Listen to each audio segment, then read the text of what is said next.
Bueno, continuando con el video anterior, en donde vimos que la derivada se puede calcular mediante este límite, nosotros podemos calcular las derivadas de esta manera, pero ya existen algunas fórmulas que nos van a facilitar el cálculo de las mismas.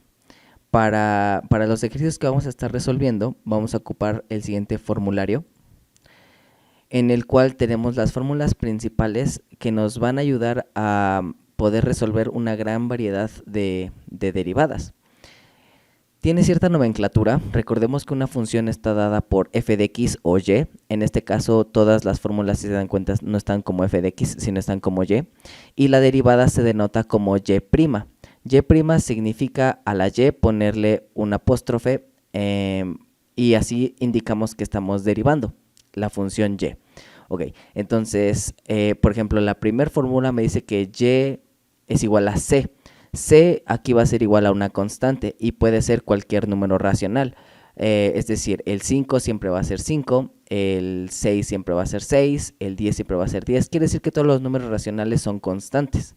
Por lo tanto, la derivada de una constante va a ser 0. ¿Y por qué va a ser la derivada 0? Porque, como ya sabemos, la derivada es la pendiente de la recta tangente a mi función. Imaginemos que tenemos la función y igual a 2. Como podemos ver, y igual a 2 es una recta completamente horizontal, cuya pendiente es 0. Y como nosotros sabemos que la derivada es una pendiente, pues es por eso que la derivada es igual a 0 de una constante. ¿Ok? Cuando tenemos la derivada de la variable, en este caso x, siempre va a ser igual a 1, siempre. Cuando tenemos la derivada de la variable elevado a una potencia, lo que vamos a hacer es que esa potencia va a bajar a multiplicar a mi variable y lo que vamos a hacer es que a la potencia le vamos a quitar un 1. ¿Ok? ¿Eso qué quiere decir? Que, por ejemplo, si nosotros tenemos x cuadrada, entonces sería 2x a la 2 menos 1. Por lo tanto, el resultado sería 2x. ¿Ok? Esta otra fórmula nos dice que cuando tenemos la función de una constante multiplicada por una función, entonces va a ser la constante multiplicada por la derivada de la función.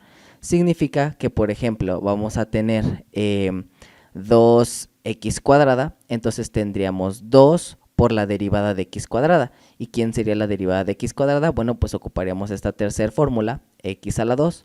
Dijimos que era 2x a la 2 menos 1, entonces sería 2x, que multiplica por 2, entonces nos quedaría 4x, ¿ok? Cuando tenemos la suma de dos funciones diferentes, pues entonces la derivada va a ser igual a derivar la primera función y sumarle o restarle la derivada de la segunda función, dependiendo de qué sea, ¿no? Una suma o una resta. Pero cuando nosotros tenemos la multiplicación de dos funciones, entonces lo que vamos a hacer es que la derivada de eso va a ser la derivada de la primera función multiplicando a la segunda sin derivar, más la primera sin derivar multiplicada por la derivada de mi segunda función. ¿Ok? Muy parecido va a ser cuando tenemos una función racional. Si nos damos cuenta, es lo mismo, simplemente cambia el signo positivo. Cuando es una división sería un signo negativo. Y tendríamos que agregarle un denominador, que sería el denominador elevado al cuadrado sin derivar. Sería v al cuadrado. ¿Ok? Para la función exponencial, lo que podemos ver es que su derivada es la misma función exponencial y después tenemos que multiplicarla por la derivada de su exponente. Ya dependerá de la función qué tipo de derivada sea esto, pero podría ser cualquiera de las que ya hemos estado viendo. De todas formas, vamos a ver ejercicios de derivadas de la función exponencial donde vamos a ver que el cálculo se vuelve un poquito más complejo, pero igual se puede resolver ocupando estas mismas fórmulas. También tenemos la derivada del logaritmo natural de una función, que va a ser igual a 1 entre la función por la derivada de la función. De igual forma tenemos las derivadas trigonométricas, que estas me parece mejor irlas explicando conforme vayamos haciendo ejercicios, y las derivadas de las funciones inversas, que también iremos haciendo ejercicios de este tipo de funciones. Entonces, este sería el formulario que vamos a estar ocupando para resolver los ejercicios pues teóricos.